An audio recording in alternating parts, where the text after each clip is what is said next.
Abantu bakithi mawufikile uzofuna unwabu uthi uyogembula unganayo imali. Uthi uyogembula uzobe esihlonisa phakathi. Ekumele ukuthi ukwazi ukuthi mase uzokunikeza unwabu, ngiyakusika kancane, ngithatha ingxenye yegazi lakho, ngifake ebhodleleni, isale ngakimi. Bese ngikufaka unwabu, bese uyahamba uyogembula. Ngenzelani lokho? Ngenzela ukuthi noma ngabe ungabona le amaleya, bese ukhohlwe ukuthi wena uthembise mina ukuthi uzonika 50% wami, ubaleke. Singaxabani futhi ngakufuni. Ngibonisa lelo gazi lakho enginalo bese ngishaya yonke into eDNA yakho phakathi. Wena ngeke ngikuthinte wena, ngoba vele imali izophela. Yabona?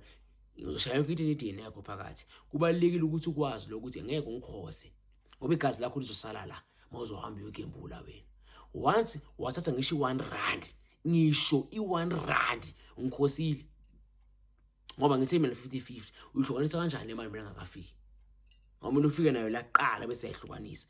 Wathatha ngisho i1 rand ungikhosile. Le gazi lakho lelisuke elinami elisele nami ulisebenzisa ukushaya wonke umuntu oneDNA yakho. Wonke umuntu onegazi lakho uyovuka bhubhila ngayo langa lelo. Ngiyoshaya inja, ngishaya igundwane, ngishaya ikati, ngishaya umama, ngishaya ubaba, ngishaya ingane, ngishaya usisi, ngishaya ibhuti, bayofela amacala akho.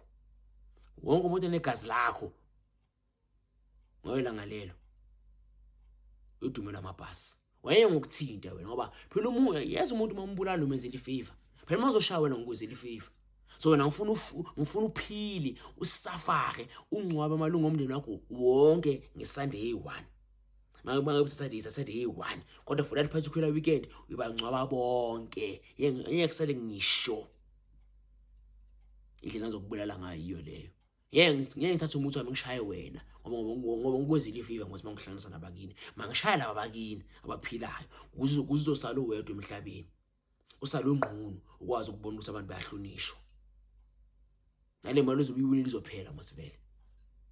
Awusana mndini, awusana lutho, awusanani, awusanani. Uzokwazi ukubona ukuthi abantu bayahlonishwa. Uma ngabe ufuna igazi lakho, usho namanye ngikunika unwabu lami, because lo nwabu liphuma ngegazi. Mawudinga unwabu uthi uhambe uyogembula bese uhlonisa imali phakathi, nami ngidinga igazi lakho lisale ngakimi. If ubona ukuthi anye ukwazi ukushika igazi lakho kimi, sho unwabu ngeke ngikunikeze, ngoba nami indlela engiyashoka ngayo ukuthi wena ungangikhosi. Wangikhosa nami ngidila nawe. Kamnandi nje futhi ngaphandle kokukhaselana.